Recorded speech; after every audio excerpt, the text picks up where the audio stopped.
What's up, everybody? This is Steve Sterling with Sentinel 17 Gaming. Thanks for watching this video. I greatly appreciate it. Now today, the video is about Project 007.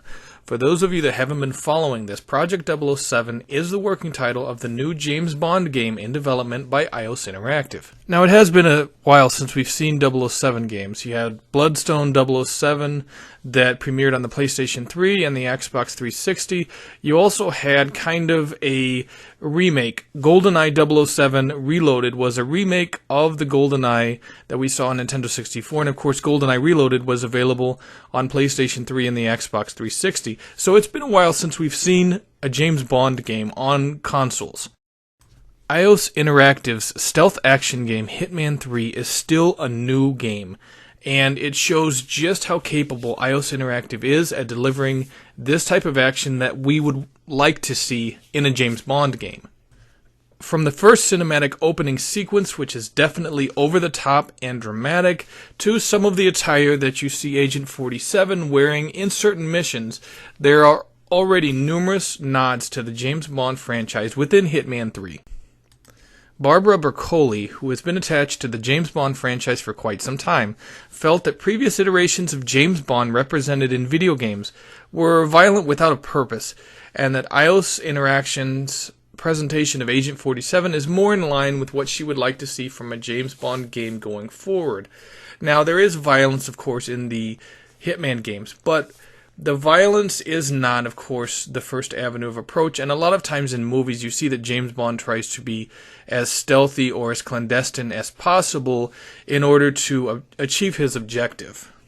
That's not to say that there won't be fist fights or gunplay within the James Bond game, Project 007 as we know it now. In fact, I know there will be. Everybody knows there will be, because 9 times out of 10, James Bond does have to resort to either his fists or his guns in order to get out of complicated situations. And in Hitman 3, there are at least 2 levels where you definitely need to navigate the levels using sophisticated gunplay. And when I say sophisticated, I mean you have to use the cover. You have to really strategize about how you're going to attack certain enemies, especially since some of them in the later levels do wear body armor and they can take multiple hits. So you have to really prioritize which enemies you're going to engage first, which ones are the greatest danger, what type of weapons you need to use. And of course we see this in James Bond films and in James Bond games.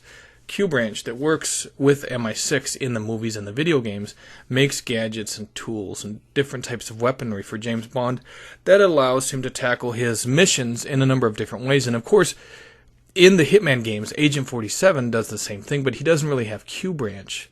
So it will be interesting to see how iOS Interactive's experience with the Hitman franchise translate over to their new James Bond game, currently called Project 007. Another thing I wanted to point out, and I'm sure some people have mentioned this before, is that iOS Interactive is not basing their version of James Bond on any current or past version of James Bond. They do have some leeway with this, so their version of James Bond is their own to create. Now, of course, they're going to want to stay with how James Bond is, certain guidelines, but as far as his look and just who is the voice actor for him, they have leeway. So it'll be interesting to see how well they put this together in our next James Bond game. And of course they said they want to make this a trilogy. They're thinking about it, but we'll see how that goes. Anyway, that's it for this video. Thank you so much for checking it out. I greatly appreciate it. Don't forget to subscribe to my channel and hit the bell icon so you can be notified when I upload new content. This is Steve Sterling with Sentinel 17 Gaming. Thanks for watching, and I will catch you guys later.